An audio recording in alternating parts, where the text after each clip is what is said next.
Welcome to the Good Karma Sport Fishing Podcast. I'm your host, Captain Ryan Van Fleet. Okay, so I'm a history buff, and I wanted to share this little article that I found. It was written in 1956 and has to do with marlins, swordfish, and World War II. Yes, World War II. Okay, so off the coast of Africa, there were several ships that were torpedoed over the course of the years during World War II. And so do the math. That means sea trash. And as a fisherman, we know what happens with sea trash. It just circulates out there over the course of the years, and eventually it washes up on shore. And that's what happened in Africa. So over the course of the years, the ships that were torpedoed in the Mozambique Channel, the sea trash would wash up onto the shore. Just, I guess some of this stuff would stayed out there for many years, and then finally came ashore. And a lot of the trash was bales of rubber, bales of rubber. And as they found these bales of rubber, they found spears from marlin and swordfish. So apparently the bales of rubber, the marlins and swordfish basically attacked them, and then they got caught in the bales, and then the fish eventually died, or he tore his bill apart and was able to leave. But they found just full spears of big swordfish and marlin. It's very interesting. And I guess the guy that was doing the study, he was trying to prove that there were marlins and swordfish in great numbers along the coast of Africa, and that's why he wrote this article, trying to justify that there were marlins and swordfish off the coast of Africa. But I don't know. The study goes on. It talks about they try to estimate the weight and what happened and happened to the fish. And we all know that, okay, if the fish gets stuck in a piece of debris, that other fish are going to come along and eat it. And that's just, the circle of life. And we've all seen that. We've seen some Instagram stuff out there, people showing that kind of stuff. But okay, so I know you're thinking it. What color was the rubber? Come on, man. We're all thinking it. What color was that rubber that caused those fish to attack it? So I guess from what I'm seeing is that a number of the bales had numerous spears in one bale. So anyways, must have been some pissed off fish, and who knows. But I just wanted to share with you guys. I thought that was interesting. Okay, so I want to talk a little bit about the weather patterns, okay? Now, it's a little chilly in South Florida this afternoon, and I woke up this morning, I took the dogs out. I was like, "Oh man, this is a little colder than what I actually thought it was going to be, but it is what it is." And I just pulled up a little news clip from West Palm Beach, and it snowed. They got it on video of snowflakes in downtown West Palm. So here's my thought process. I knew it was going to be a rough year as far as the weather goes because, like I said, the El Nino left in the end of July, and everything got weird after that. Okay, we had a very large migration of mahi-mahi that showed up in late August. And then we started seeing some weird fluctuations in weather. And Hurricane Dorian was a massive storm, okay? That was a massive storm. And I just read something and that that storm was so big that it stopped the flow of the Gulf Stream, okay? It stopped the flow of the Gulf Stream current. That's how big it was. So apparently there's a recording system off the coast of Miami that has this on record. Don't quote me. But I did. If you want to, you can Google it because it's out there. And from there, they're saying that there was like this trickle down effect, and that's why we've seen a lot of big tides and flooding this year. Some of it was related to Dorian, and our king tides have been really big, and it seems like when even like off moons, we're seeing larger tides in certain areas of Key Largo and Isla Mirada, stuff that we hadn't seen in years. So, or they haven't seen it all. From there, I was like, okay, king tides, larger tides than we've seen. Then I correlated it back to wahoo fishing off moons and catching wahoo when I don't normally catch wahoo. Usually it's you wake up, and what I do is I wake up in the morning, I look at see how big the tide is, and I'm like, the tide doesn't look like it's going to be very good according to the predicted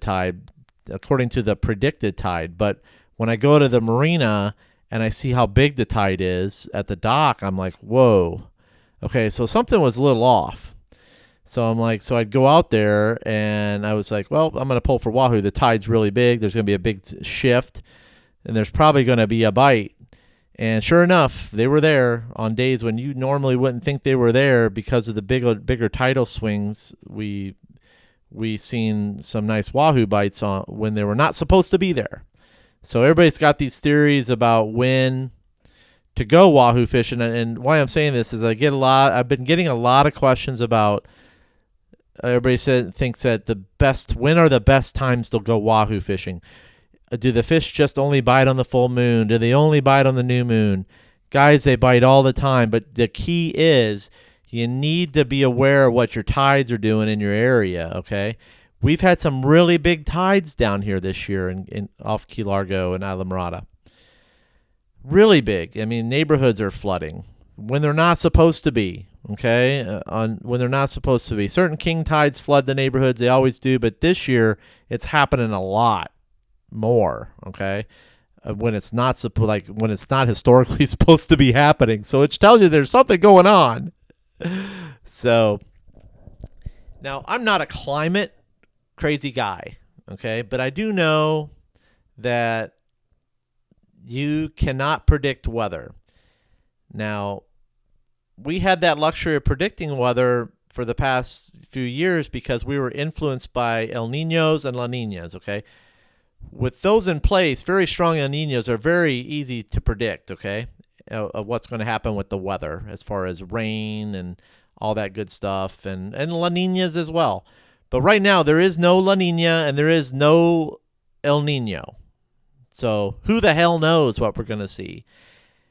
We just went through 3 to 4 weeks, I think like 30 days, I can't even begin to tell you, of gale force winds and extremely high temperatures. And today it's 30 degrees. Okay? 30 degrees. 39, I think we woke up to. Somebody was saying in like Miami.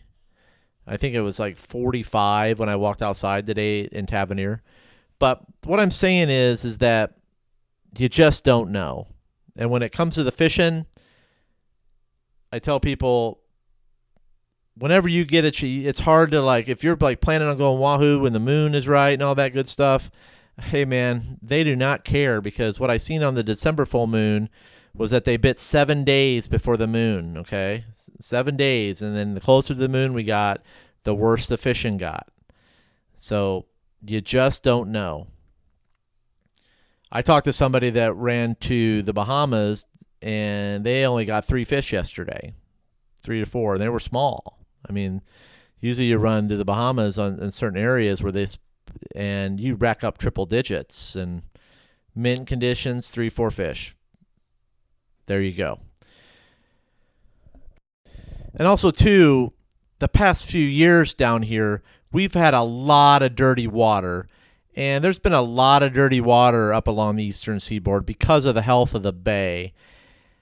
And I think it's a lot of people have short-term memory, because the past couple of years haven't been great as far as water quality. And I know that down here, when I was the past few years, I was just fighting to get the windows of opportunity to fish for wahoo before the outgoing tides would flood the reef with nasty green grass, that dead grass left over from hurricanes and red tide, and because of all the problems in the Everglades. Okay, so that went on for 3 years, and finally this year it's cleaned up, and I'm seeing more clean water than I have in many years, which is great. And usually all that nasty water was here in November and December and and it got worse through the winter. Now I'm praying that we don't see as much of that, and I haven't seen a lot of it. I haven't seen a lot of the dirty grass, which is great. So, but that's also something we have to keep in mind. So our water quality is better, and we had bigger tides, and therefore we had a little bit better wahoo fishing. So yeah, and there were some big numbers. I mean, I set a record myself, so which is great. But there's been days when it was slow, and that's just how it goes. In the end, man, it's fishing. Typically, you get 3 to 4 bites a trip, and I tell clients that. And if I feel that we're going to get the bites, we get the bites. And we lost a number of fish this year too. It is what it is, man. So, and we caught a bunch. So we'll catch a bunch more here over the next couple months. So, and also too, I've been getting a lot of emails about rigging. Okay, here's the gist of it. I rig everything with titanium leader, or number 7, or number 8 piano wire, and I buy the piano wire in bulk from thetackleroom.com. Okay. So I like number 7 and number 8 piano wire because the piano wire matches the colored wire. It's harder for the fish to see. It's an old school North Carolina trick. It works, okay? But if you really, really, really, really, really want to get a bite and get them consistently, ditch the wire and you go with 60-pound fluorocarbon and you run a bait strip rig. That's it. Tried and true. Works when the fish are lockjaw. It works, okay? I know it works. So now I'm not a high roller when I'm charter boat fishing, okay? I have to have wire because I even ask clients to say, hey, I'd like to try to get a bite. Can I take the wire off? It's their fishing trip, and sometimes I'd rather not get the bite than get cut off. So what I do is if the bite's kind of slow, I'll ask the client, say, hey, I'd like to try to rig some baits without wire. Now, it's high risk, I say, but it could be worth the reward. Now, 9 times out of 10, the client will say, go ahead, let's try it, and it is what it is. But sometimes they'll say, no, just keep the wire on. We would rather not have the fish bite off because losing a fish on a charter is heartbreaking because clients are paying big money, okay? So I always try to ask the client, say, hey, I'd like to run some baits, some wahoo baits without wire today.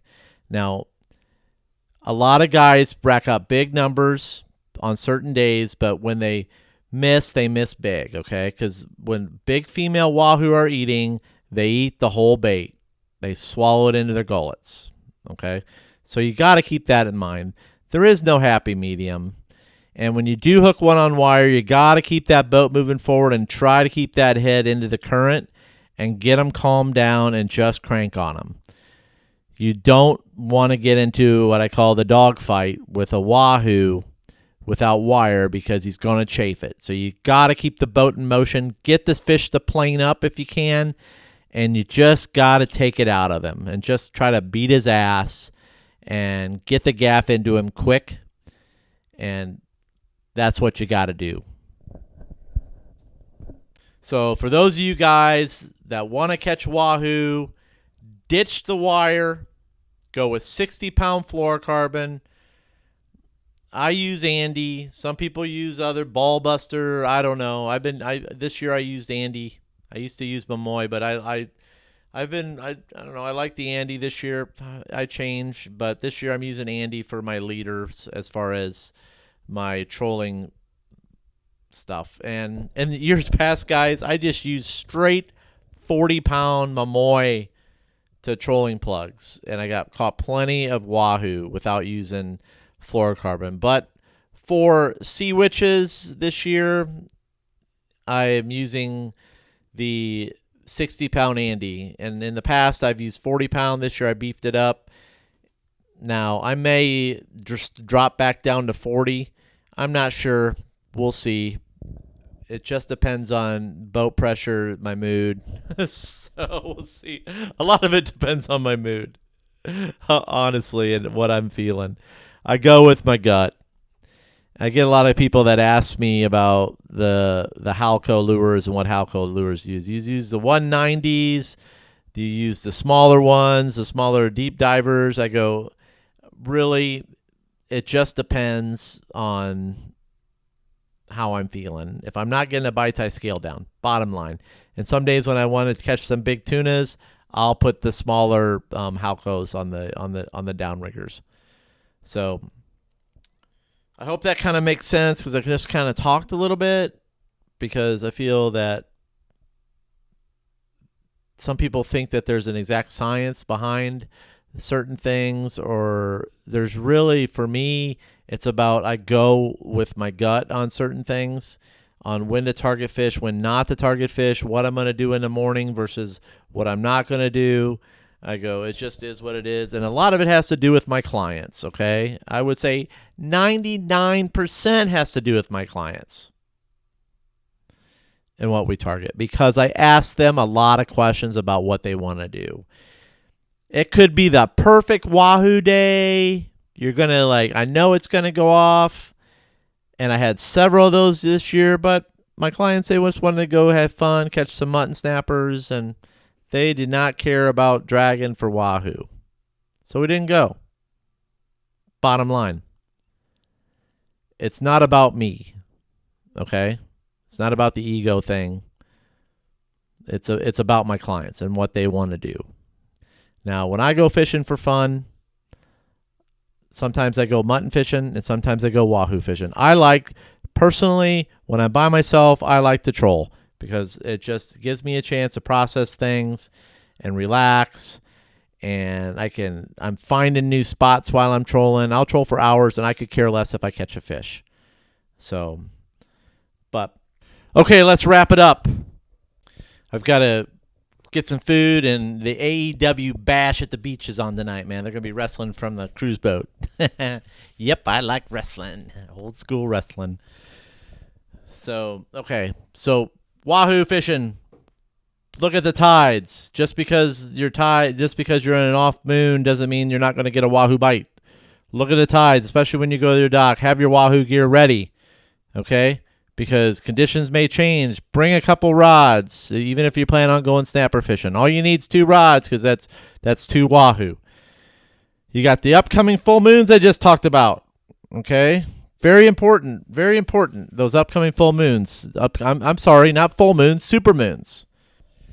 And if you want to look like a superhero out there, ditch the wire. Order some bait strip rigs.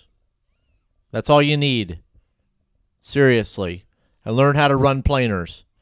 That's something more we'll be talking about here in the future, so stay tuned. I got some good stuff coming for you guys. So I'm not going to tell you what it is, but it's going to be good, and I promise you that. And also, too, guys, I'm going to be out the next few days, so if you want to see what I'm doing out there, you can follow me on Instagram, Good Karma Sport Fishing _FL_keys. Check out my website, www.goodkarmasportfishing.com. Sign up for my newsletter. That's it. And remember, anytime you're fishing, it's all good.